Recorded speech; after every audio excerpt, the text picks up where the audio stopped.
YouTube sent me something about a virtual fireplace. Well, here you go. If you can't be a man and make a real fire,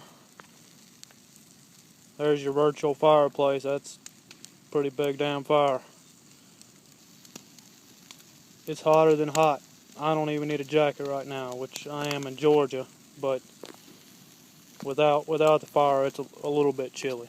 But I don't need no jacket at all, no long sleeve shirt. It's like summertime out here. Virtual fireplace. There you go. Enjoy.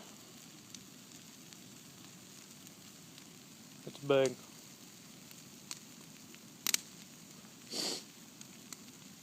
Have a happy holidays, by the way, everybody. Be safe. Later.